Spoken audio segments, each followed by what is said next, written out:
Baik, Bismillahirrahmanirrahim. Allahumma sholli ala Sayyidina Muhammad wa ala ali Sayyidina Muhammad. Alhamdulillahirabbil alamin. Pada pagi banget ini ya, pagi yang panas kalau di Surabaya, kita memulai aktivitas dengan berkuliah ekonomi koperasi dan kewirausahaan gitu ya.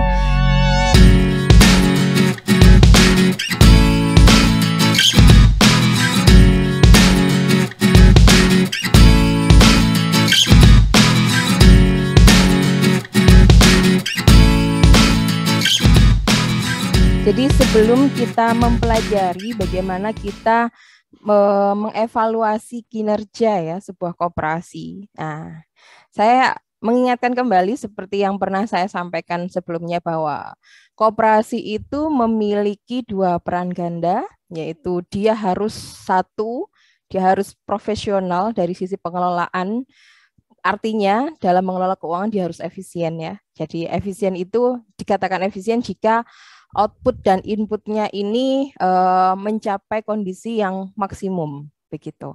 Jadi outputnya apa? Output dari sebuah koperasi ini tergantung. Kalau jenis koperasinya simpan pinjam ya salah satu outputnya bisa jadi laba ruginya gitu ya. Dia untung apa rugi. Atau kita mengenal pendapatan misalnya begitu. Inputnya apa? Inputnya misalnya untuk biaya-biaya operasional dan lain-lain. Nah, sebuah koperasi itu harus efisien, harus maksimal dalam mengelola keuangannya, agar apa? Agar dia bisa sustain, bisa berkelanjutan dalam menjalankan aktivitas koperasinya. Itu fungsi yang pertama. Yang kedua, di satu sisi satunya adalah dia harus bisa mensejahterakan anggotanya, outreach, menjangkau semua anggotanya. Nah, dia juga harus profesional dari sisi bisnis ya, tapi dia juga harus profesional dari aspek sosialnya. Sehingga peran ganda ini harus dievaluasi. Jadi bukan hanya seperti perusahaan gitu ya yang dia harus indikatornya adalah sehat secara keuangan saja, tapi dia juga sehat dari aspek kemampuan dia dalam mensejahterakan anggota. Begitu. Nah, sekarang kita pelajari yang satu dulu dari aspek keuangannya dia, agar dia bisa sustain. Jadi mungkin kalau dari habis mata kuliah ini ya, Anda melakukan riset misalnya untuk skripsi atau misalnya untuk PKM, untuk call for paper gitu ya. Salah satu hal yang bisa kalian lakukan dengan topik-topik mengenai lembaga keuangan mikro, salah satunya adalah koperasi, adalah mengukur bagaimana sustainability dari sebuah koperasi itu mampu untuk mensejahterakan anggotanya. Nah, sustainability ini atau keberlanjutan ini bisa dilihat dari aspek keuangannya, bagaimana gaya mereka, kemampuan mereka dalam mengelola keuangan. Nah, karena mengelola keuangan, otomatis kita sekarang belajar dulu nih. Karena kalau kalian nggak paham mengenai laporan keuangannya koperasi, ya nggak bisa jadi kayak ngerabang-ngerabang, mengawang-awang di udara gitu nggak jelas ya. Nah, sekarang saya kasih contoh. Ini koperasi yang saya pimpin, jadi sangat masih kecil sekali, ya masih 2 sampai 3 miliar. Kita ada 3 tempat ya di Surabaya, kemudian di Gresik, sama di Mojokerto, gitu. Nah, sekarang ini sebelum ini laporan keuangan sampai 2020, jadi sebelum kita pindah ke aplikasi yang berbasis yang website begitu, jadi kita masih menggunakan aplikasi offline, ya tidak bisa online ya tentu saja karena offline. Nah ini kita ambilkan dari sana. Kalau saya tunjukkan di sini ada beberapa sheet. Yang pertama ini laba rugi pusat, pusat itu artinya kantor yang di Surabaya. Kemudian laba rugi gabungan. Gabungan ini berarti semua cabang jadi satu. Ini neraca pusat, kemudian ini neraca gabungan SHU. Ini neraca bunga, bunga itu cabang kami di bunga, kemudian ini laba ruginya bunga. Nah, semua ini memiliki komponen yang mirip. Nah, jadi kalau kita perhatikan dari laba rugi. Laba rugi itu berarti ada komponen pendapatan dan ada komponen beban, gitu ya. Pendapatan dikurangi beban menghasilkan laba atau rugi, makanya dia disebut sebagai laba rugi, gitu. Nah, sekarang pendapatannya apa? Ini untuk kasus koperasi simpan pinjam ya. Saya tidak punya contoh kasus yang untuk koperasi produksi maupun konsumsi karena saya belum punya pengalaman di sana. Untuk aspek pendapatan, karena ini berbasis syariah, pendapatan dari sebuah koperasi simpan pinjam adalah bagi hasil ataupun margin dari aktivitas dia penyaluran dana gitu ya. Kalau di konvensional berarti pendapatannya hanya satu, yaitu berupa bunga. Jadi pendapatan bunga dari kredit yang disalurkan. Nah, karena di ini syariah, maka ada pendapatan dari bagi hasil pembiayaan musyarakah, mudharabah, kemudian murabahah gitu ya. Court, court ini bukan pendapatan yang apa ya selalu ada, karena yang namanya court itu artinya pinjaman ya, pinjaman yang kalau di dalam syariah kan tidak boleh ada tambahan, tapi sebenarnya yang dikasih pinjam, yang dipinjami itu boleh memberikan hadiah. Nah, sekali lagi kalau hadiah kan nggak boleh ditentukan di awal ya besarannya. Jadi kalau dia ngasih ya alhamdulillah, kalau enggak ya sudah kita doain ngasih hadiah gitu. Nah, kemudian jasa rahen, rahen itu gadai. Jadi kalau gadai berarti ngasih sewa, begitu ya. Kemudian selain pendapatan dari aspek pembiayaan, juga ada pendapatan dari administrasi. Biasanya kita pendapatannya itu dari administrasi tabungan, karena dulu masih cetak ya. Jadi kalau ada orang yang tabungannya habis, maka dia beli buku tabungannya. Harganya berapa? Rp3.000. Murah ya. Buku tabungannya Rp3.000. Jadi pendapatan kita gitu kan. Kemudian pendapatan administrasi pembiayaan. Oh, ada administrasi ya, Bu. Iya, di depan. Misalnya untuk keperluan beli apa? Materai, cetak kertas gitu ya. Kemudian kalau dana yang disalurkan itu dari dana linkage perbankan ya, jadi dari apa namanya, misalnya kita dapat dari Bank Syariah Indonesia begitu. Nah, Bank Syariah Indonesia kan mengenakan biaya notaris dan lain sebagainya yang bisa besar, di awal bisa sampai setara dengan 2,5% gitu ya. Nah, itu kita bebankan kepada anggota juga, sehingga menjadi sebuah pendapatan administrasi pembiayaan. Mungkin ada pendapatan administrasi lainnya dan seterusnya. Lalu ada pendapatan operasional lainnya, misalnya pendapatan bagi hasil tabungan bank. Ini diperoleh dari mana? Kita dari BMT, dari koperasi syariah, memiliki dana di bank. Nah, otomatis kan karena kita meletakkan dana di bank, kita dapat bagi hasilnya kan. Kalau itu dari perbankan syariah gitu ya. Kalau dari bank konven ya kita dapat pendapatan bunga dari uang yang diletakkan di bank. Kemudian pendapatan bagi hasil lain-lain. Bu, kok gede sekali ini pendapatan bagi hasil lain-lain. Nah, ini uniknya yang ada di koperasi kami. Ya, mungkin di koperasi syariah yang lain juga sama. Jadi kadangkala gitu ya, dari pengurus gitu ya, dari pengurus ataupun dari anggota yang lain punya usaha begitu ya, punya usaha, kemudian kita join selain apa namanya, bukan dari aspek yang pembiayaan mudharabah musyarakah ya. Joinnya itu bukan koperasi ngasih duit, enggak, tapi mungkin ngasih akses aja gitu ya, apa ngasih pelatihan atau apa yang akhirnya dia itu menjadi besar. Nah, saking dia itu seneng ngasih ucapan terima kasih, ternyata kalau diakumulasi mereka gede loh. Ya, meskipun fluktuatif sekali. Nah, ini enaknya di syariah gitu ya. Jadi kita memang syariah yang mengedepankan edukasi loh ya. Jadi di depan kita harus jelasin bahwa kalau misalnya kita itu dalam bermuamalah koperasi syariah ya, kalau misalnya nanti ada keuntungan dibagi-bagi, tujuannya sebenarnya kita jelasin dari aspek pendapatan ini bukan untuk apa-apa, nanti dibagi untuk kesejahteraan anggota juga. Nah, alhamdulillah ternyata dari anggota cukup banyak yang memahami begitu ya. Ya, meskipun tidak selalu ada setiap bulannya ya, karena kan ini tergantung dari ada tidaknya anggota ataupun pengurus yang apa ya punya program semacam ini. Nah, kemudian pendapatan ini semua ditotal menjadi total pendapatan. Nah, ini yang disebut dengan total revenue, ya kan? Jadi Anda harus paham kalau dalam sebuah koperasi syariah atau koperasi simpan pinjam, pendapatannya itu diperoleh dari bagi hasil, margin atau pendapatan lainnya dari aspek pembiayaan. Oke, kalau sudah memahami dari aspek pendapatan, maka kita bisa beralih ke aspek biaya begitu ya. Biaya yang muncul apa aja? Yang pertama tentu saja beban bagi hasil tabungan atau simpanan. Jadi kita kan aktivitas intermediasi ya, menyimpan dan meminjamkan atau pembiayaan.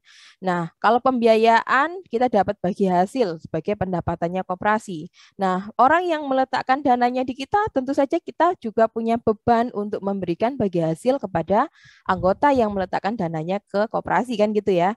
Nah, sehingga kita memiliki muncul di sini beban bagi hasil tabungan mudhorobah umum, wadiah, kemudian ini berbagai jenis produk tabungan yang ada di koperasi kami.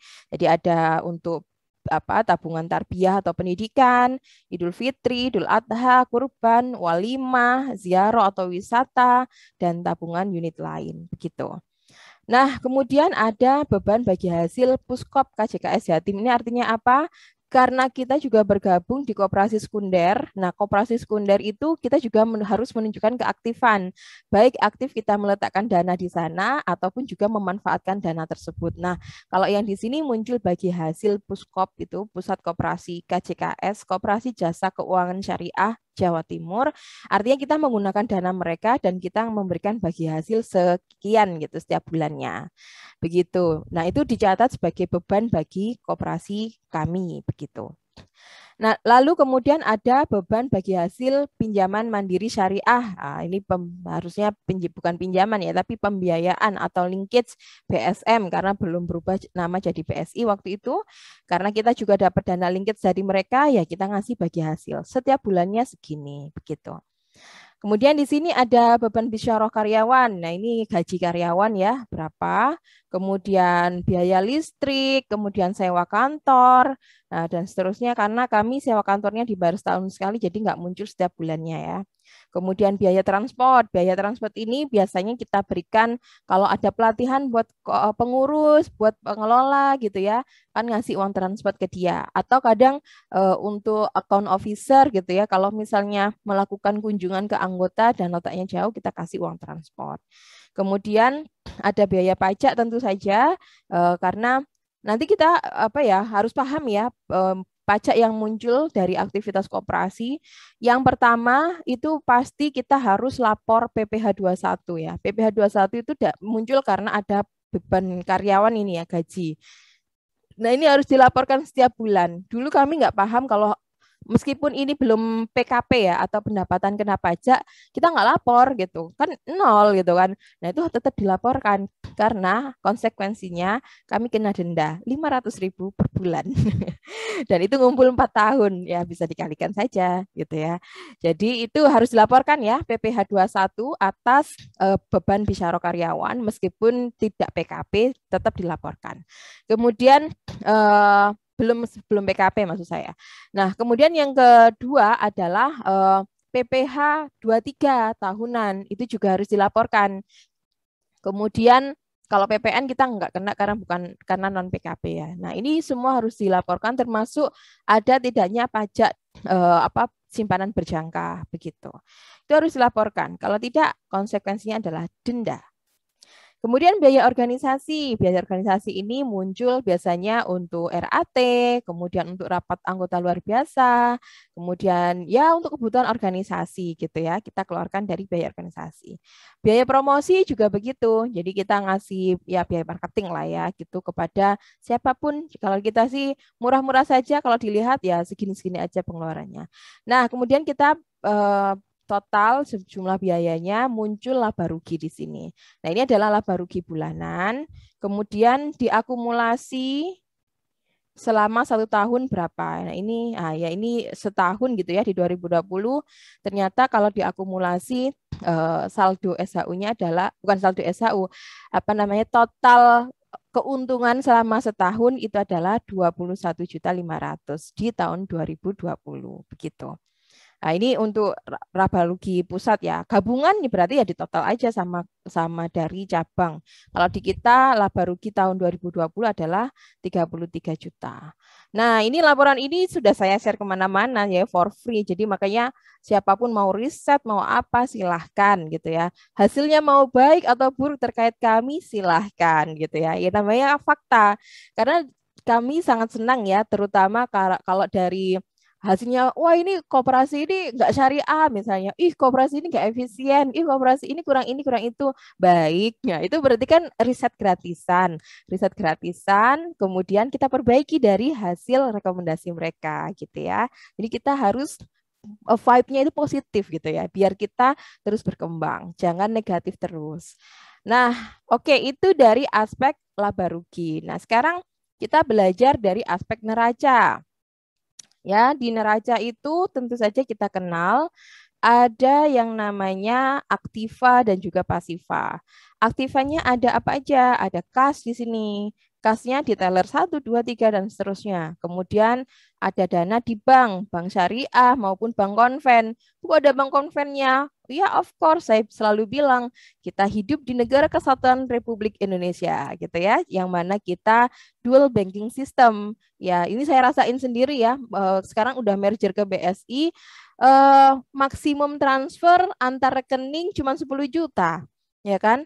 Sehari yang berbasis aplikasi cuma 25 juta. Sementara kita kalau dalam bisnis keuangan kan sekali transaksi bisa 100 juta, 120 dan seterusnya. Nah, ini kelemahan ya. Meskipun masih lemah secara sistem belum maksimal, kita harus terus mendukung ya yang namanya perbankan syariah begitu. Ya, yang namanya proses ya. Kita menjadi bagian dari proses itu gitu. Nah, kemudian ini sebenarnya hanya untuk cash flow aja karena fungsinya tadi ya untuk transfer-transfer itu lebih mudah pakai konven memang, itu kita akui. Kemudian kita juga punya aset di antar koperasi aktiva, yaitu tadi karena kita mengikuti koperasi sekunder, maka dana kita di sana sekian.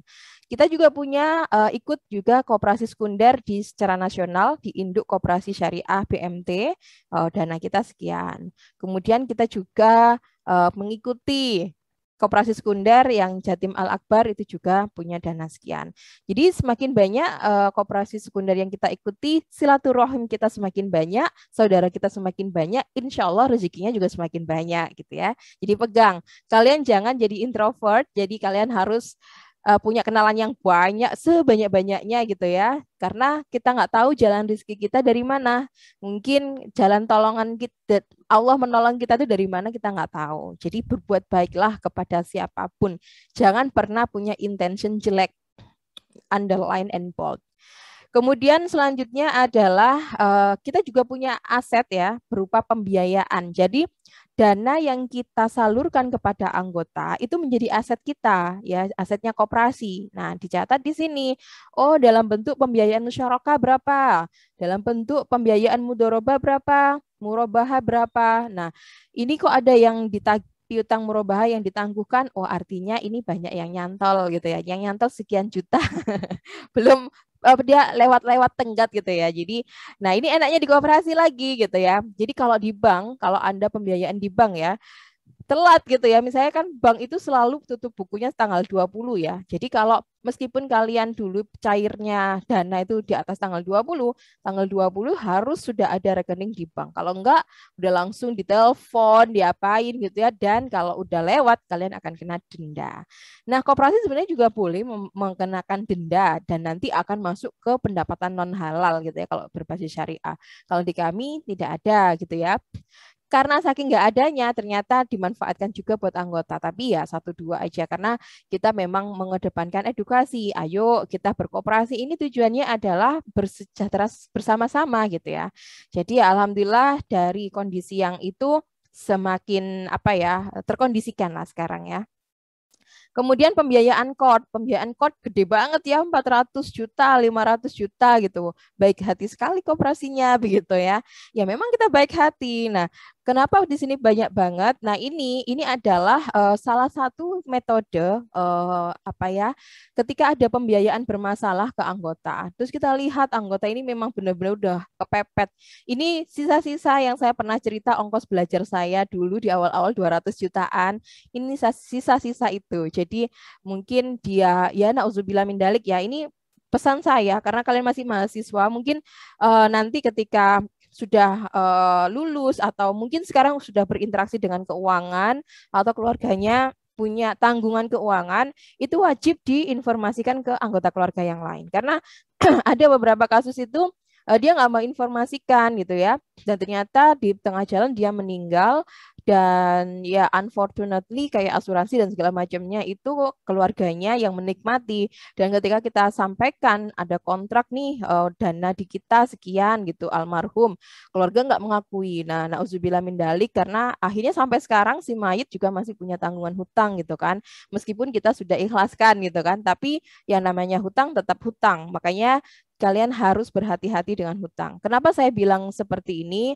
Karena kita nggak tahu ya yang namanya umur gitu ya. Kita harus sampaikan kepada keluarga kita gitu. Makanya dan kenapa ini saya sampaikan gitu? Karena saya menemukan dalam saya praktik gitu ya, dalam berkooperasi, ternyata untuk yang seusia-usia kalian itu ya, meskipun statusnya juga mahasiswa, itu juga banyak yang berani untuk berhutang, dan ya itu tadi ternyata mungkin ditakdirkan belum sukses usahanya gitu ya. Ada Bu, saya belum ini gitu, tapi keluarganya tahu. Ada juga yang malah kabur. Nah, jangan menjadi orang-orang yang semacam itu. Kita harus bertanggung jawab, karena untuk urusan kecil aja kalau nggak bertanggung jawab, gimana kalau sama cewek cowok kalian nanti gitu ya. Nah, itu penting banget ya. Jadi itu pembelajaran besar yang selalu saya ulang-ulang setiap setiap saya menyampaikan materi-materi perkoperasian gitu ya. Harus berhati-hati dalam mengelola uang, karena uang itu ujian yang sangat besar. Kemudian di sini ada biaya dibayar di muka gitu ya. Biaya dibayar di muka ini adalah kita masukkan.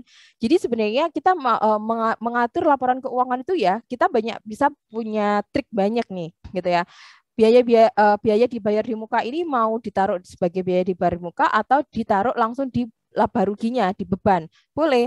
Nah, ini buat apa sih biaya dibayar muka? Oh, dulu waktu kalau kami kantor pusatnya memang sederhana, guys, tapi kalau di yang bunga, yang di Ngeres itu gede kita ada. Jadi harus punya ini itu atributnya bagus gitu ya. Jadi memang biayanya lumayan, sehingga itu menjadi biaya dibayar muka. Kenapa kok tidak dijadikan di laba rugi? Nah, sistem aplikasi yang kita gunakan ini bagi profit loss sharing ya. Profit loss sharing artinya kalau misalnya biaya tadi neraca gabungan ya. Misalnya biaya dibayar muka ini ditaruh di laba rugi, otomatis kan per bulan langsung minus minus minus. Nah, software ini berarti kalau minus berarti yang dibagi ya minusnya itu. Pernah kita coba, kok tabungan saya berkurang? Ya kita kan berbaris syariah gitu ya, profit loss sharing gitu loh gitu. Ya namanya saya nabung pengennya untung, nah itu mindsetnya. Jadi anggota belum siap untuk 100% syariah gitu ya.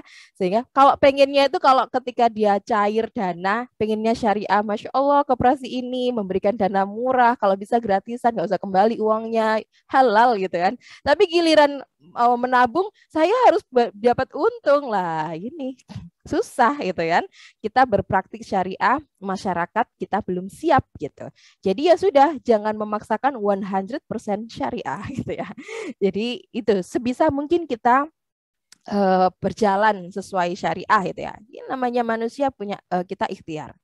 Kemudian ada inventaris kantor begitu ya. Nah, ini tergantung kita kalau mau menyusutkan, kalau penyusutan biaya dibayar di muka ataupun penyusutan inventaris kantor kan langsung masuk di laba rugi. Nah, ini tergantung kita gimana kita ngatur keuntungan kepada anggota gitu ya, biar anggota ini punya keuntungan terus, biar nggak kabur gitu, juga menjaga agar uangnya tetap di kita, ya kita kasih hadiah dalam bentuk laba rugi gitu kan, dalam bentuk laba gitu ya.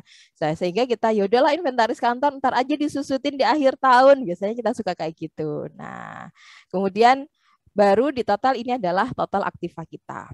Selanjutnya setelah aktiva kita punya pasiva. Pasiva adalah tanggungan kita ya. Simpanan anggota itu masuk pasiva, bukan aset kita. Jadi anggota nabung di koperasi, maka itu diakui sebagai pasivanya koperasi. Jadi berbentuk simpanan mudharabah umum, simpanan tarbiyah dan lain sebagainya. Kemudian mudharabah mudharabah berjangka, ada yang 1 bulan, 3 bulan, 6 bulan, 12 bulan. Kemudian Kita juga tadi karena kita punya tanggungan, kita juga pakai dananya koperasi sekunder. Nah, ini adalah antar koperasi pasifah, artinya kita menggunakan dananya mereka sekian ratus juta gitu ya. Kemudian juga kita memiliki tanggungan pembiayaan di Bank Syariah Mandiri sekian ratus juta. Gede ya gitu ya. Terus di sini ada pinjaman non bank. Bu, ini kan nggak halal. Jam sostek ini uang apaan gitu kan? Ini uang bukan dan segala macam. Yes, karena kami pada waktu itu berdiri di 2012 yang pernah saya ceritakan kita dapat CSR dari jam sostek dalam bentuk ini. Sampai sekarang masih ada dananya dan tercatat nyata gitu ya, ada laporannya gitu. Nah, kayak gitu. Jadi ya saya selalu mengedepankan ketika ada evaluasi tentang syariahnya gitu ya. Asbes untuk belum 100% syariah. Dulu saya beban banget, ya Allah kayak gitu kan. Hidup sekali dililit riba, kemudian kita ini riba banget gitu. Tapi semakin ke sini saya ternyata saya memahami gitu ya bahwa proses, semuanya proses. Nggak bisa kita 100% langsung berhijrah, meninggalkan semuanya. Terus kita semakin ke sini saya juga menyadari, saya ngajar moneter ya, bahwa kita ini hidup di dalam dual banking system, kemudian kita menggunakan uang fiat yang mana itu adalah sumber riba gitu kan. Ya kita nggak bisa lari dong gitu kan. Bu, ekstrimnya kita harus ini dong mendirikan negara Islam atau menggunakan currency, no way gitu ya. Kita love NKRI, harga mati. Oke, kemudian ada zakat di situ ya, kemudian rupa-rupa pasifa dan seterusnya. Nah, kemudian aspek laba rugi kekayaan di sini ada simpanan pokok modal ya, simpanan pokok anggota, simpanan wajib anggota, simpanan khususnya, kemudian ada wakaf uang gitu ya. Wakaf uang ini membantu sekali. Jadi kita sekarang alhamdulillah wakaf uangnya sudah sampai 180-an juta ya. Jadi itu bisa diputar sebagai permodalan di koperasi begitu. Nah, ini adalah laba rugi SHU berjalan ya. SHU berjalannya itu nyambung dari laba ruginya. Jadi kalau di sini 7 juta, maka di sini juga akan 7 juta per bulan kayak gitu. Nah, di total adalah menjadi pasifa sehingga keduanya harus balance. Ketika kita memahami kedua laporan keuangan ini, maka kita nanti bisa mengukur kesehatannya. Kira-kira BMT Muda ini sehat nggak sih? Kasnya kok kecil banget ya, padahal sebenarnya dana yang di anggota gede banget, ini beresiko gitu. Nah, itu yang kita lakukan nanti dalam evaluasi kinerja keuangannya, kesehatan keuangan. Nah, sampai di sini untuk memahami laporan keuangan ada yang mau ditanyakan dulu nggak sebelum saya ke SHU dan juga analisis kinerja? Silakan.